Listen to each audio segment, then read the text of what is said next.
Welcome to the Deep Dive, your essential shortcut to really grasping what's happening out there. Especially for you, our dedicated UPSC aspirants, we know how critical it is to cut through the noise and get those essential insights. Absolutely. Today, we're diving deep into the current affairs nuggets from June 20th, 2025, Part 1. That's right. And our material comes straight from Vision, so you know you're getting comprehensive and, well, reliable insights. Mm-hmm. Our mission, like always, is to unpack complex information, distill those key takeaways, and help you connect the dots. Find those aha moments. Yeah, those moments are key. And for some of you, look, some topics might be revision, which is actually a fantastic way to solidify what you already know. We've got quite a range today: international relations, environmental shifts, governance stuff, the economic developments. And that's exactly the value, isn't it? This focused approach helps you avoid feeling overwhelmed. This deep dive is really tailored to help you gain knowledge efficiently, effectively, preparing you without that information overload. You get the vital context without wading through tons of material. Okay, let's unpack this then. Starting with some fascinating shifts in global relations, kicking things off with what looks like a bit of a thaw in India-Canada relations. Yes. We're hearing about these first sort of calibrated steps towards restoring stable ties after all that turbulence in 2024. This follows a meeting between the PMs of India and Canada at the G7 summit.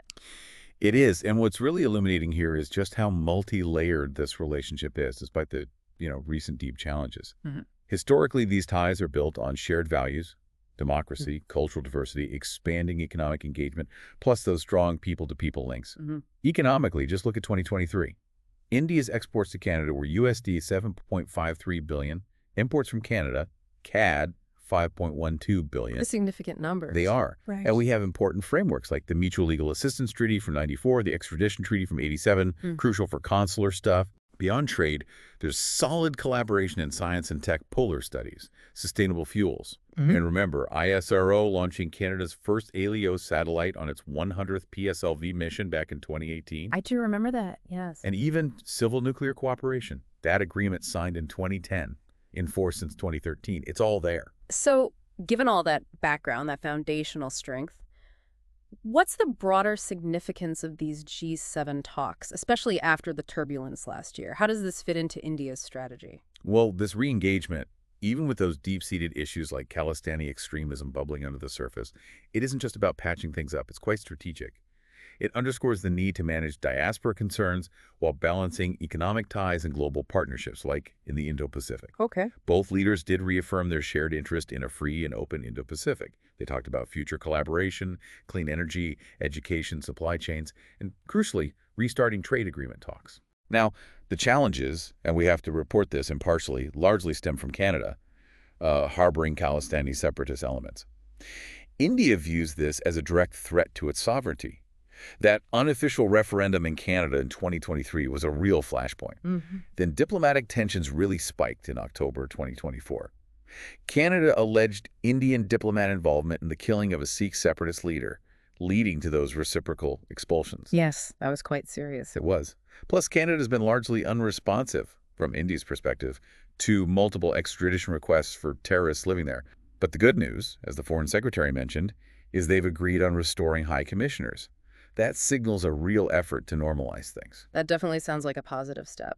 And beyond Canada, India's diplomatic calendar seems surprisingly packed lately. Any other significant visits by the Prime Minister? Indeed.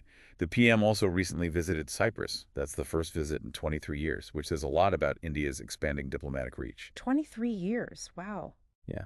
And there was also a visit to Croatia. What's interesting about Croatia, it's an EU and NATO member in southeastern Europe, lovely Adriatic coast, is how it fits into India's broader engagement with Europe. Okay. Geographically, you've got the Dinaric Alps, the Sava and Drava rivers. It has both continental and mild Mediterranean climates.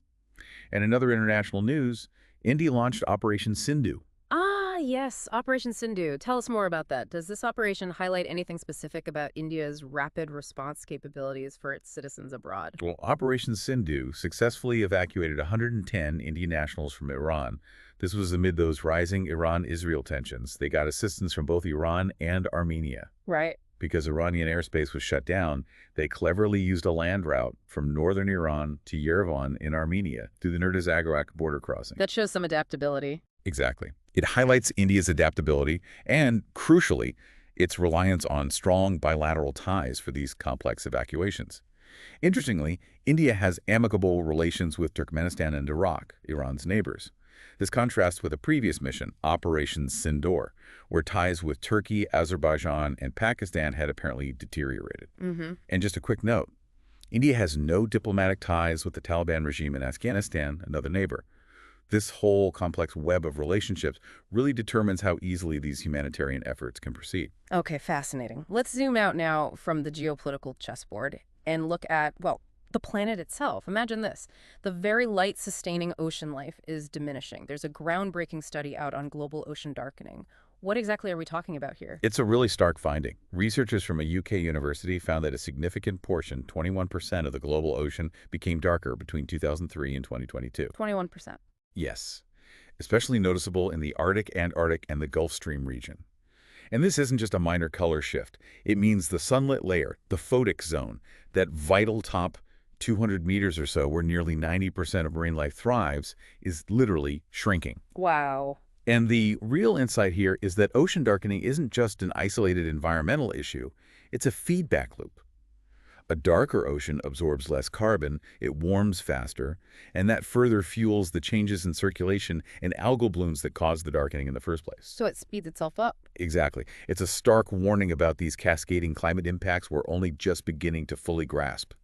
It could potentially accelerate warming and fundamentally alter the planet's main carbon sink. That is deeply concerning. What are the key drivers behind this, both near the coasts and out in the open ocean? Well, in coastal oceans, the darkening is largely down to a mix of things: increased nutrients, organic material, sediment load near the coasts, often triggered by agricultural runoff, increased rainfall. Basically, the water gets cloudier. Out in the vast open oceans, it's primarily driven by warming surface waters. This leads to more frequent algal blooms and also climate-driven changes in the big ocean circulation patterns. And the impacts. Profound. It limits all those light-dependent processes vital for marine ecology and productivity growth, communication, reproduction, photosynthesis. This hits the fisheries industry directly. Fish stocks decline because their habitat shrinks and reproductive cycles get disrupted. And critically, it hampers the ocean's ability to absorb carbon and produce oxygen. That directly affects global climate regulation, a really serious issue. Absolutely. From this vital environmental shift, let's explore another natural resource, one with its own conservation worries, agarwood. Agarwood, also known as oud or gaharu sometimes. It's this incredibly fragrant resinous wood that forms in trees of the Aquilaria and Giranops genus, part of the Flammulaceae family. Okay. It's quite unique. The resin only forms when these trees get wounded and then infected by specific fungi. The tree produces the resin as a defense. In India, you find it mainly in the northeast. In fact, Tripura's capital, Agartala, gets its name from agarwood. I didn't know that. Yeah. The Indian species are Aquilaria cassiana and Aquilaria malacensis. Now, its conservation status is critical. It's listed under Appendix 2 of CITES. That's the Convention on International Trade in Endangered Species. Right, states. And Schedule 4th of India's Wildlife Protection Act, 1972.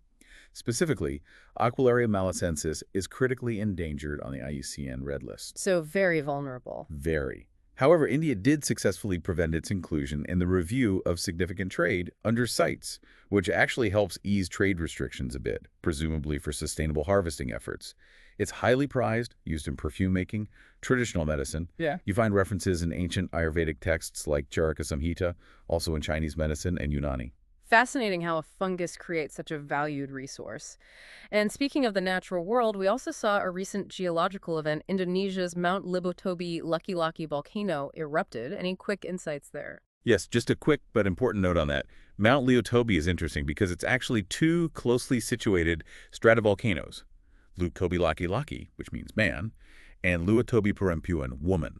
It's on Flores Island in Indonesia. And, of course, it's part of the Pacific Ring of Fire, so it's right in that very active zone for volcanoes and earthquakes. Okay, good to know. Let's bring it back home now to India's domestic scene. What's happening in governance and social development?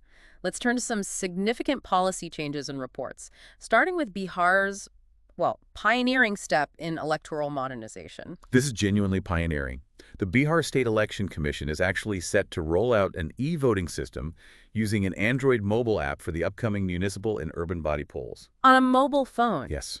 Electronic voting, or e-voting, just means allowing people to vote using electronic devices. Bihar's system uses two Android apps called e-voting SEC-BHR, developed by CDAC and the Bihar SEC. For security, it's got some quite advanced features. Blockchain technology, liveness detection, and facial verification that involves a face match, a live scan, and comparison. Sounds robust. And crucially, like the VVPAT we have with EVMs, there's an audit trail built in for transparency and tamper-proof records. This e-voting system sounds remarkably advanced. What are the key tech innovations making it stand out, especially on security? And what's the potential impact beyond just the tech? Well, the stand-up security features are definitely that multi-layered biometric authentication combined with blockchain for an immutable record. Right. That's aimed squarely at building trust. Right. Why is this such a big deal? Well, potentially it significantly boosts accessibility. Think about people who often face barriers with traditional voting migrant workers versus with disabilities. This could make it much easier for them. It's also ideal for, tech-savvy, younger, and mobile voters. Might make it easier for first-timers, help build those long-term voting habits. Could it increase turnout? That's the hope. Yeah. By lowering the time and effort needed, it could potentially increase overall voter turnout, especially among those marginalized or mobile groups. However, and this is important, it does raise some serious questions. Like what? Concerns about vulnerability, hacking, manipulation, fraud, how secure is it really, and voting from home. How do you ensure privacy? Prevent coercion? Good point. And critically, what about digital exclusion? Citizens without internet access or the digital literacy needed. That's a major digital divide issue. So look, it's a significant stride, no doubt, but its long-term success really hinges on tackling these cybersecurity, digital exclusion, and voter coercion concerns head-on. That's essential for trust and inclusivity. A truly innovative step, but yeah, complex challenges there. Okay, moving from electoral innovation to education policy, specifically the three-language policy. The Maharashtra government recently issued a government resolution on this. Yes, this is a significant development and one that often sparks quite a bit of debate.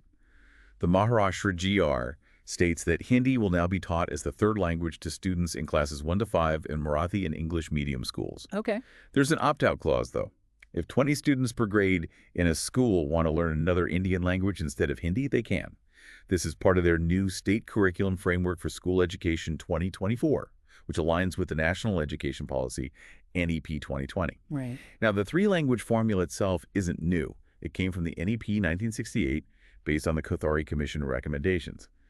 That original formula mandated learning your mother tongue or regional language, an official language, and a modern Indian or European language. NEP 2020 promotes this formula too, emphasizes at least 2 native languages, but critically it stresses implementation without imposition of any language.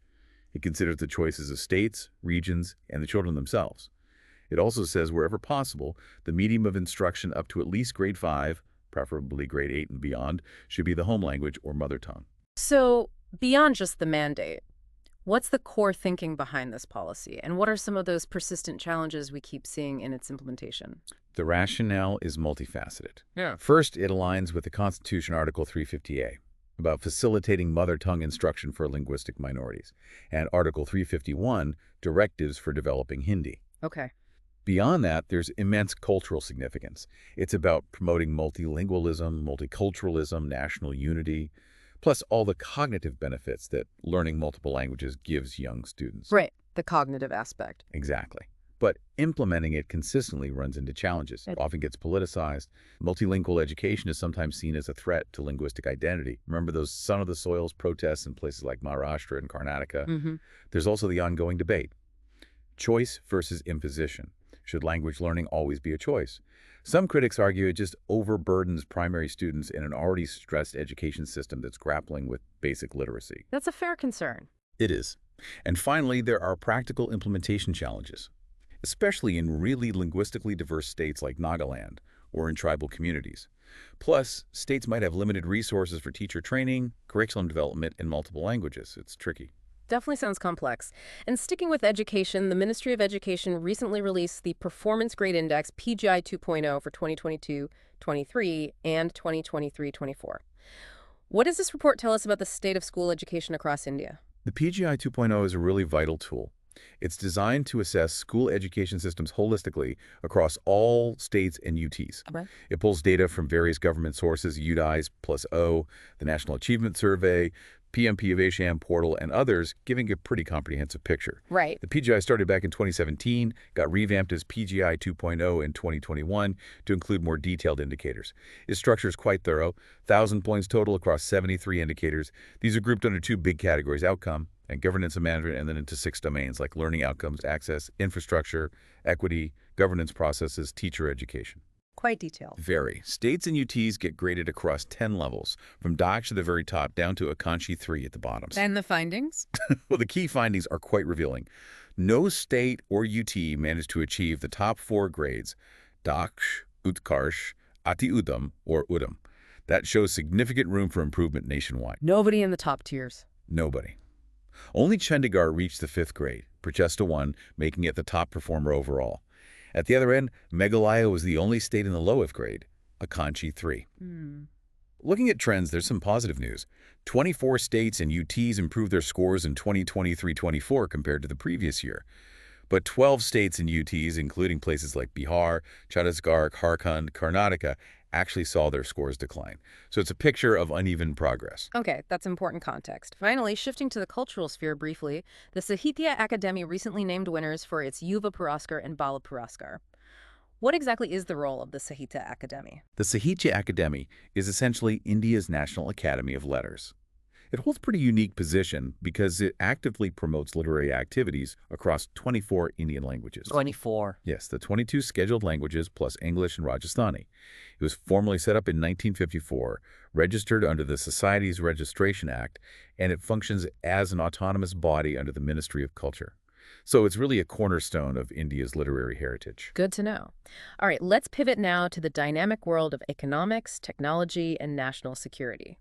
Starting with a market manipulation concern that hit the headlines recently, front-running. Yes. The context here is SEBI banning the director of IFL Securities, among others, for front-running. Essentially, it's an illegal practice. It's where someone buys or sells a security based on advanced, non-public information they have about an upcoming large transaction that they know will affect the price. So trading on inside info about a big order. Exactly. Think of a broker. They learn their client is about to place a huge stock order, one that's bound to push the price up. Before executing that client's order, the broker quickly, secretly buys shares for their own account. Then, after the client's big order moves the market, they sell for a quick profit. Okay, I see. Why it's problematic is, well, it's blatant market manipulation. It undermines market integrity, erodes investor confidence, basically makes the market feel rigged. Right, definitely problematic. And related, but on the positive side, there's a concept SEBI is encouraging for startups. Reverse flipping, what's that about? That's right. SEBI has actually relaxed some compliance rules to encourage reverse flipping. Yeah. The aim is to boost startup IPOs here in India. Okay, so what is it? Reverse flipping is when startups that had previously set up their main company structure, their domicile, in offshore jurisdictions, maybe for easier funding or regulatory reasons back then, now choose to shift that domicile back to their home country, back to India. Ah, bringing it back home. Exactly. And this is gaining real traction in India now for several compelling reasons. There's the growing potential for listing on Indian stock exchanges. Our economic policies are becoming more robust. The local market is expanding rapidly. The tax regime for startups is getting more favorable. And there's a rapidly growing investor landscape right here. Makes sense. It signals a kind of homecoming for many Indian origin startups, and SEBI's push is definitely helping that trend. Okay. Shifting gears to technology we use every day, almost. The FASTag annual pass was recently launched by the Ministry of Road and Transport. Can you just quickly remind us how FASTag actually works? Sure. FASTag is essentially a device using RFID radio frequency identification technology. Its purpose is quite simple and elegant. Let vehicles pay tolls directly while they're moving, so no need to stop at toll plazas. Right. It's that sticker affixed to the windscreen. It allows toll payments to be debited directly from a prepaid or savings account linked to the FASTag. The whole system was developed by NPCI, the National Payments Corporation of India. It falls under the larger National Electronic Toll Collection, or NETC, program. And that NETC program was a collaborative launch by NPCI, NHAI, the Highways Authority, and IHMCL, Indian Highways Management Company Limited.